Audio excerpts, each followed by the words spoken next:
আমি করাবো ম্যাথ 1 এর স্থানাঙ্ক জ্যামিতি পার্ট 2 দুটি বিন্দুর মধ্যবর্তী দূরত্ব নির্ণয়। তো দুটি বিন্দুর মধ্যবর্তী দূরত্ব নির্ণয়ের জন্য প্রথমে একটি কার্তেশীয় অঙ্কন করতে হবে। প্রথমে একটি বিন্দু এখানে স্থাপন করলাম, আরেকটি বিন্দু স্থাপন করলাম। বিন্দুর নাম দিলাম কিউ বিন্দু, যার স্থানাঙ্ক হচ্ছে x1, y1। বিন্দুর নাম দিলাম পি বিন্দু, যার স্থানাঙ্ক হচ্ছে x2, y2। যেহেতু মধ্যবর্তী দূরত্ব নির্ণয় করব, তাই পি বিন্দু হতে কিউ বিন্দু সংযোগ করব। এখন আমরা পি বিন্দু হতে এক্স অক্ষরেখার উপর পিএম লম্ব অঙ্কন করব এবং কিউ বিন্দু হতে এক্স অক্ষরেখার উপর কিউএন লম্ব অঙ্কন করব। ও থেকে এম এর দূরত্ব হচ্ছে x2 আর ও থেকে এন এর দূরত্ব হচ্ছে x1। পি থেকে এম এর দূরত্ব হচ্ছে y2, কিউ থেকে এন এর দূরত্ব হচ্ছে y1। এখন আমরা খুব সহজে এম এন এর মান নির্ণয় করতে পারি, অর্থাৎ ও এন থেকে ও এম বিয়োগ।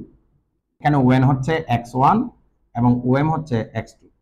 বিন্দু হতে y1 অক্ষরেখার উপর আরেকটি লম্ব অঙ্কন করি, যার নাম হচ্ছে পিআর।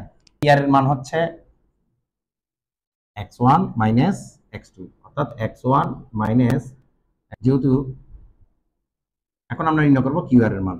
এখানে কিউআর এর মান হচ্ছে কিউএন থেকে পিএম বিয়োগ y1 আর পিএম হচ্ছে y2।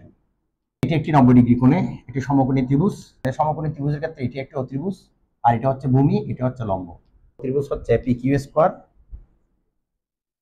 সমান লম্ব স্কোয়ার, লম্ব হচ্ছে পি আর স্কোয়ার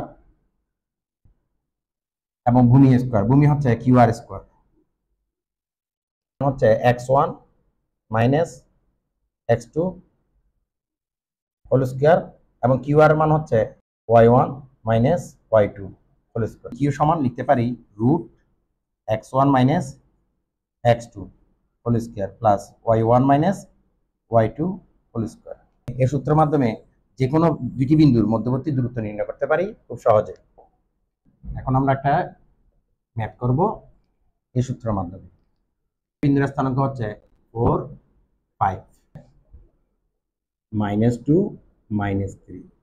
তাহলে আমাদেরকে নির্ণয় করতে হবে দুটি বিন্দুর মধ্যবর্তী AB সমান রুট x1 হচ্ছে 4 মাইনাস প্লাস 2, যেহেতু এখানে মাইনাস, এই মাইনাসটা প্লাস হয়ে যাবে, মাইনাস এবং এই মাইনাস প্লাস, এখানে হবে 3।